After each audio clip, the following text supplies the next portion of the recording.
The Nets blew a 17-point first-half lead in a game they really needed to have. The Celtics stole Game 2 in Boston last night. KD and Kyrie went a combined 1 for 17 in the second half. KD has now made only 13 of 40 shots in the series, joined now by Jalen and Jacoby's David Jacoby. What's going on? And Big Perk. Kendrick Perkins is also with us from LA. Perk, I'm going to start with you. What did the game prove? What does this game prove about or show you about the mental makeup of each team? Well, it just showed me overall that Kevin Durant is getting punked. Look, I said this after game one. The physicality, the length, the size, the tenacity that the Boston Celtics are playing with right now, Kevin Durant is not mentally ready for that. They have multiple guys that could switch out on him, and then when they do, they're playing boxes and elbows where he has no driving gaps. And look, people keep talking about, oh, that's KD, he just missing shots. No, they're actually making him miss shots. They're actually forcing him into turnovers. So what I see right now is that the Celtics have gotten Kevin Durant head. They have gotten under his skin, and this series really could be over in 5 games if the Brooklyn Nets ain't careful. Man, I get it. Like, when you talk about the inner sanctum of the highest level of the greats of all time, KD should be there. But you can't be like, well, they're sending 2 and 3 guys at me, and that's why, what do you think happened to Michael Jordan against the Pistons? And by the way, he didn't have Kyrie Irving with him at the time, right?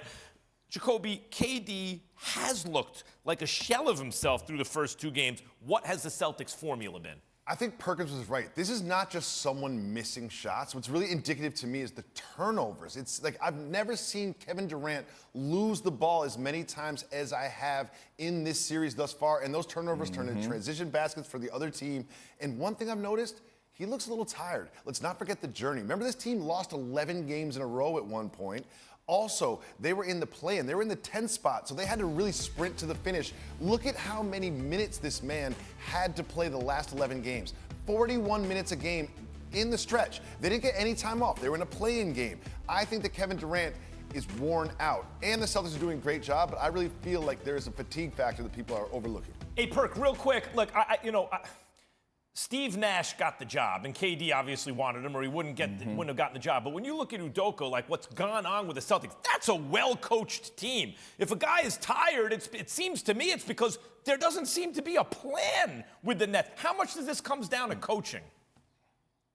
Oh, it all comes down to coaching. Look, when you have a team, when you look at a team like the Celtics and the way that the 76ers are playing on both ends of the floor, that's a reflection of your coach. That means that team is bought in and believe in what you're telling them. And they're, quote, unquote, a little bit scared of you. Like, you don't want your coach to be your homeboy. Your coach is there to hold you accountable. And when I watch the Brooklyn Nets not get back in transition, that's a reflection on Steve Nash. Because if they respected their coach, and if they had fear of their coach, then they actually would do those little things that matter that don't show up in the stat sheet. The Brooklyn Nets don't do that at all.